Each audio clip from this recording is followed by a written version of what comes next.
There is no dearth for goddesses in this country. There are more goddesses than gods, if you do not know this.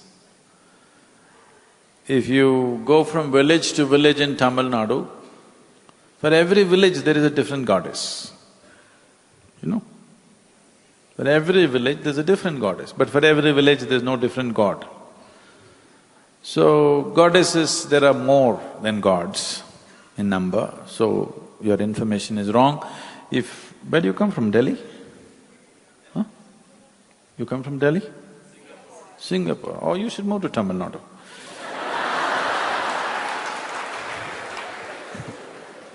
There are lots of goddesses, all kinds of ammans. About sages and seers, there have been many in the past. These days, because generally from young age they're trying to be beauty queens, they're just missing out on the other training.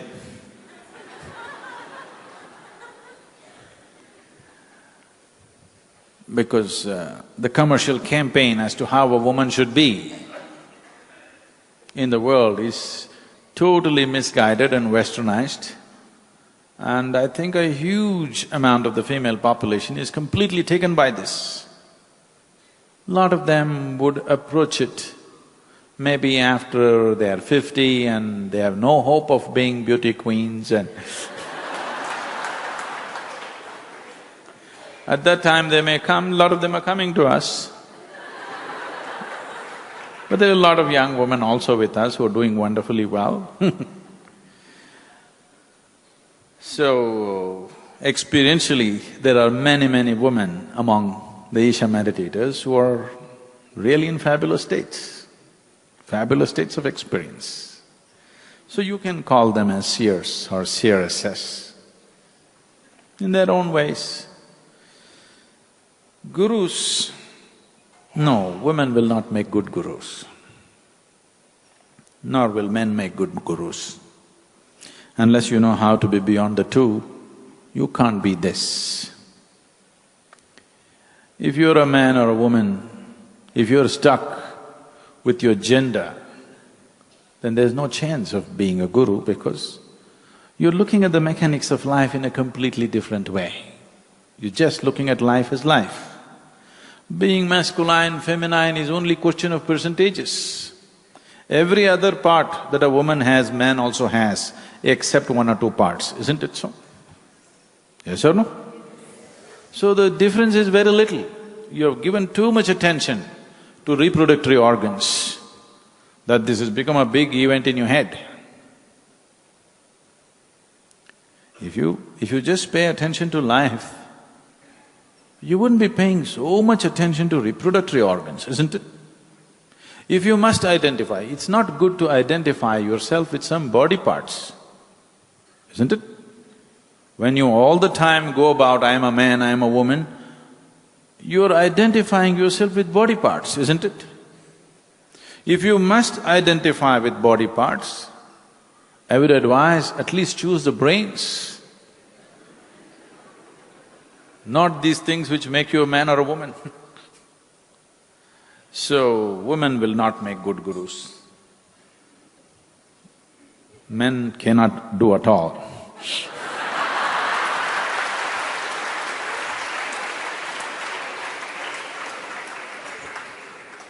So leave that area alone. Don't take men and women there, it doesn't work like that. You being a man or a woman is only for a few purposes in life, yes? Only for a few purposes you need to be a woman or you need to be a man. For rest of it, you just need to be a human being, isn't it? You just need to be alive here. All the time you're a woman, all the time you're a man, this is a disease.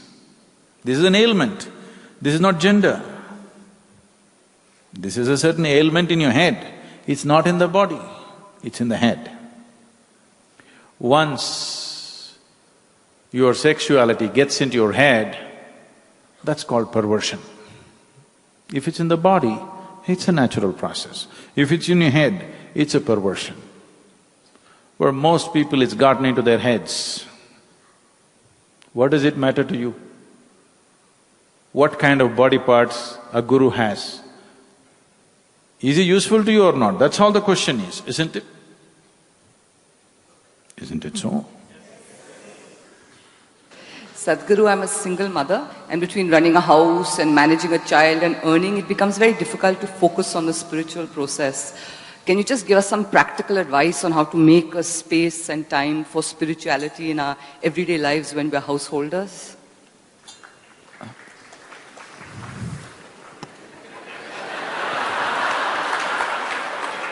Why is that a popular question? Yes, life places us in many situations.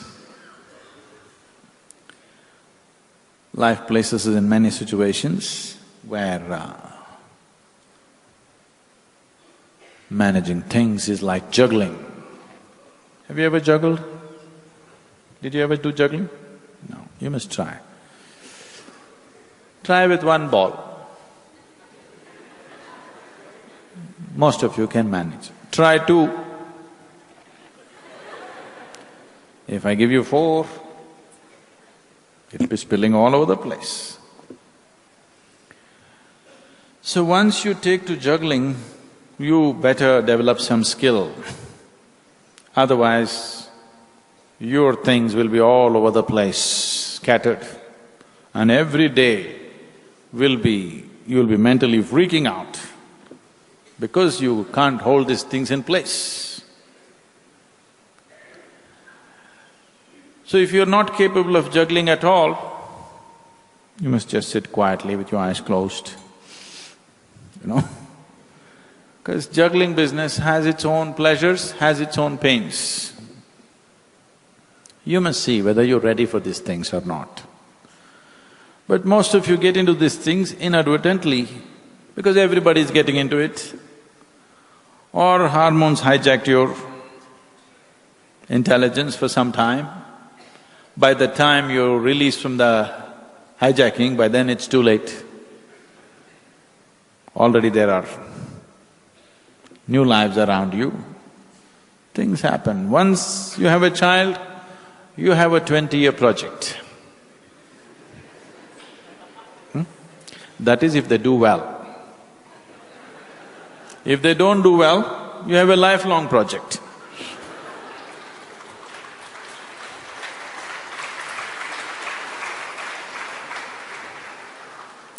So before you take on such a project, you must consciously consider, are you really up to this? There is no necessity, every human being has to reproduce. There is no such necessity. Definitely, human species is not an endangered species.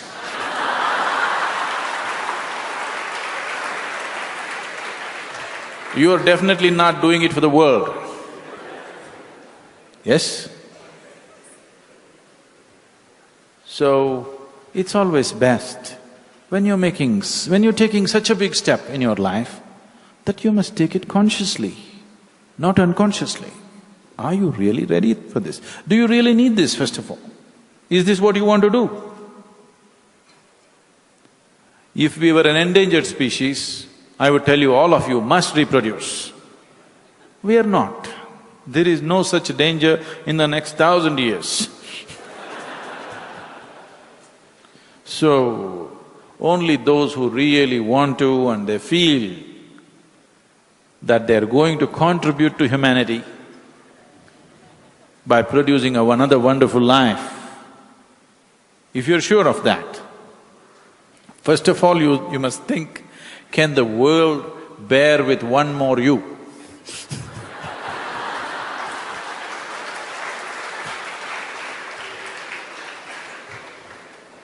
Does the world really need one more you? Because in some way you're going to produce a miniature version of yourself, isn't it? Does the world need it? But now it's happened. We should not talk about this because now it's happened. So you're a householder, what it means is, you have to organize your own space, your living space, your own kitchen, your own gas, your own electricity, your own cleaning, your own dishwasher, your own everything, your own everything, even if you're just two people. This is a lot of burden on an individual, plus both economically and ecologically, it is not wise, not good for the country, not good for the world, not good for the planet, isn't it? Isn't it so? Because we have some silly ideas of some sense of mind. Even the damn kitchen you have to own. It would be so simple. If let's say 10 families got together, you can keep your living spaces separately. If you had a common kitchen that you volunteered, one day one person will cook. If you joyfully did it, you know how much arrangement would come down? With how much ease and joy you could live? No, you must have your own kitchen. Because of some silly sense of ownership and possessiveness, we have made very idiotic arrangements for ourselves, which are very painful to manage. Many people would be relieved. I'm sure a lot of women would be relieved if 10-20 families came together and you only once in 20 days you had to cook.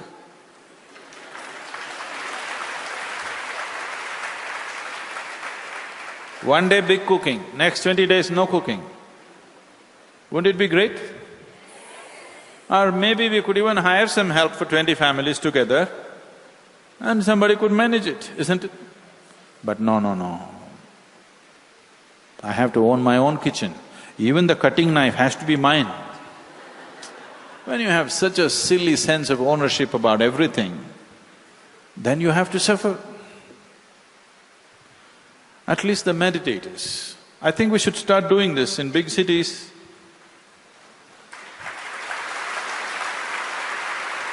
You know, one apartment building where 20 homes are there, all of you move into the same apartment, keep one apartment for cooking and eating. In another 19 you live, 19 families. Why can't we do this? Those of you who are affluent enough to make your own gala arrangements, that's up to you. But people who are living simple lives, who are living in apartments anyway, no sambar smell in your house. You can go down to the eating apartment, eat, your house is clean and nice. Wouldn't it be good? But little bit of loosening boundaries should happen. If you come from this stupid idea, good boundaries will always make… good fences always make good neighbors, if you have such a silly idea, you have to suffer it. Whether meditators or non-meditators, after all, people who are living in your apartment are human beings, isn't it? We could make, but right now it looks like it's impossible to do these things. But I'm sure meditators can come together and do it, isn't it? You'll have a lot of space to meditate in your house. No gas smell, no nonsense. Nobody is burning chilies in the kitchen and doing all this. Life could be arranged better. Now you want to have your own everything, you have to struggle, there is no other way. If you are that affluent, you have 25 people working for you, that's up to you. But all the other simpler families, it's better that some parts of our lives we fuse together and make it simpler and easier for ourselves, isn't it? Is it not important? And it'll be a great support and a sense of community for all the people living there. But a little bit of give and take has to happen. If you are calculating how much are their children eating, how much my children are eating, then you can't live. If you have such problems, you can't live. And it'll be very good for your spiritual growth. That's what I've been telling people. We are thinking by 2011 or at least by 2012, we want to build about 1,000 dwelling places around the ashram so that 1,000 families can move in here. No. Don't clap, that's not going to be good because once you come here, there'll be no time to clap, we'll keep your hands busy. Very busy. So, now you are a single mother, managing this child, going to work, cooking. I'm sure, not intentionally, unknowingly in many ways you start cursing and hating your very child. You don't intend to do it, but when too much juggling happens, it will happen, isn't it? You say no. It is not that you have to verbally curse somebody. Irritation is curse, isn't it? Irritation, agitation, being stressed, can't smile at your child, these are all curses for a growing child, isn't it so? That a mother is not energetic, not joyful, won't play with you because she is dead by the time she comes home in the evening, all these are curses for the child or no? We need to make little different kind of arrangements, or you must move in here, you. My question is, should culture be preserved at all? Because in the name of preservation of culture, already we have started seeing moral policing in India. What are you seeing? Moral policing. Moral policing? Yeah. Okay.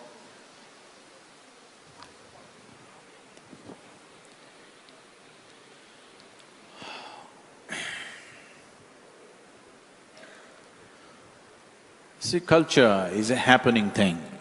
Nobody can preserve it as it is. It is evolving all the time.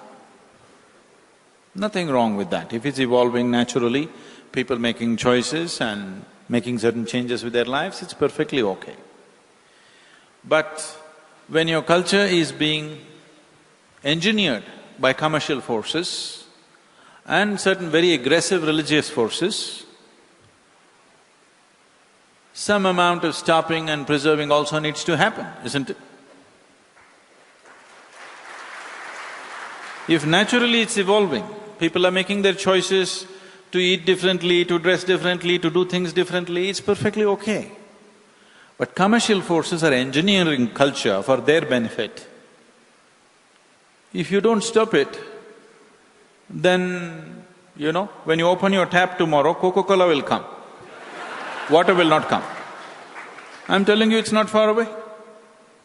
Already it's happening in India. If you enter a restaurant, they won't serve you water, they'll serve you Coke or Pepsi.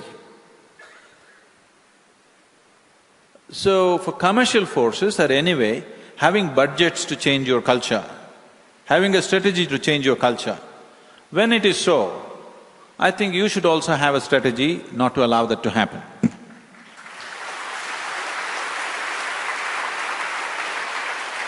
How it is done is a questionable thing. Whatever you called as moral policing, it happened in crude ways. So yes, everybody is disgusted with that. But in some form of education, some way it must be done. It's very easy to sell sleaze, you understand?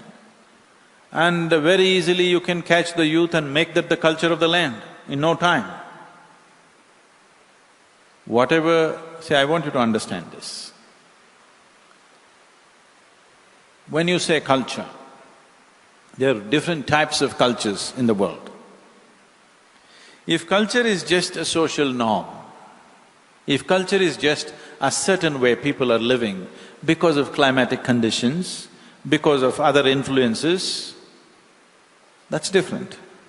I want you to understand this culture was engineered to gradually lead people towards their spiritual process. Always, right from ancient times, every aspect of your life, how to sit, how to stand, everything was engineered to slowly lead you towards a spiritual process. And I think that part of the culture has to be preserved. I don't care how you dress, what you do, But there are many aspects of culture which are essentially a yogic science implanted into people's lives, so that without even knowing you're practicing yoga, you're practicing yoga. This was done thousands of years ago. Right now what we are trying to do is just that once again. The idea and the mission of Isha is not to just go on teaching programs and programs and programs. Our idea is, why we limited ourselves to geographically to Tamil Nadu alone is because we want to see in a generation or two that yoga is not a program. Like a mother teaches a child to brush his teeth, like that yoga should happen in their homes.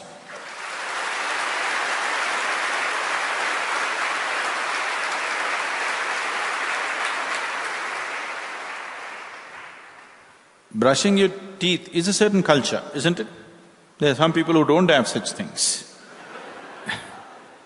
So, this was brought into your life because of the benefits that it has. Similarly, various other practices and norms were brought into your life because of the benefits that it has for human well-being. Now some commercial force is coming and removing everything for their benefit. If you don't stop it in some way, they will take away everything. So, some amount of control is definitely needed. If people are making their choices and slowly evolving into something else, that is nobody's business, okay? That is nobody's business. Every human being has a right to choose and change his life the way he wants. But right now, I want you to understand, most human beings are not choosing, they are being forced to make choices, isn't it? The commercial establishments, the marketing departments are larger than the production departments in most companies, and they're just campaigning. And of course, there are religious forces who are campaigning to change the culture. And the basic flavor of the demographics in the country, if you don't do some kind of stoppage, it must be done gently, sensibly, but unfortunately, because saner voices in the society never speak, the crude ones get onto the street and do the job. That's all that's happening. Because saner voices never speak. If saner voices speak, there will be no room for all those street goons to take up this job. It need not be policed, but education is needed definitely, isn't it? Yes or no? Education is definitely needed. What is the significance of doing what we have been doing for these thousands of years? This education is definitely needed. Because the education is missing, somebody is trying to educate you on the street with a stick in their hand. So, because you and me have not taken the responsibility of educating people properly, somebody is trying to do it in their own way. It's unfortunate, but that's how it will happen. That is how it will happen if we don't do it the right way. So, when it comes to culture, does it have any significance at all? Definitely it has. Right now, India as a nation is an extremely diverse population. We speak different languages, we eat different kinds of food, we dress differently, we think differently, we look different, our colors are different, our, ethnic backgrounds are different, everything is different. So what is the common thread that binds us to make us a nation? If you take away the cultural fabric of this nation, there is nothing to hold this country as one nation. Please see this. The only commonality in this country is, there is a cultural thread which somehow collects. Whether you are a Tamil or you're a Bengali or you're Punjabi or a Gujarati, there are a few cultural aspects which string us together. If you remove this, after some time you will wonder, why should be one nation? Why can't I have my own Tamil nation? Already the idea has come, isn't it? Isn't it so? Already the idea is being propagated or no? It is only because there is a cultural thread which binds us, we can still say this is one nation. Otherwise, you will see if you damage the cultural fabric which gives us some sense of commonality, then you will wonder, why should we be in one nation? You will try to break it. And every time you try to break a nation, it is going to happen in cruel ways. It never happens gently. You have seen the India-Pakistan partition, now you're seeing what's happening in Sri Lanka. It always happens in extreme pain. So we don't need that once again. We've had it 60 years ago and that's enough.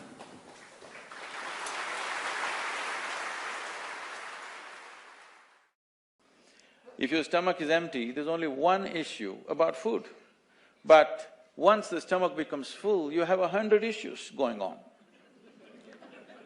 So the nature of the human being is such, no matter what you do, you want to be something more than what you are right now. And if that something more happens, something more, it's an endless pursuit. So somewhere a human being is seeking a limitless expansion, but trying to do it with physical… Education in its true sense is essentially a tool to expand human perception, if possible, consciousness. But today, the societies have chosen to use education only as a tool to produce cogs for the larger machine. Whatever happens to the planet naturally happens to this body, because this body is a product of the way this planet and this solar system is functioning. This is like the potter's wheel by which this has been made. He went into an elaborate science of this later, but to make it very simple, this much is clear to all of us. There's an elaborate science and mathematics involved in this, but leaving that aside, the way it works, doing something right means doing it the way it works, isn't it? And it's very important. Whatever we do it the way it works. Can it? I'm getting very serious. On a certain day, a man fell into the septic tank. I want all of you to visualize yourself in a septic tank. He desperately tried to come out, he could not. Then he started screaming, "Fire, fire!"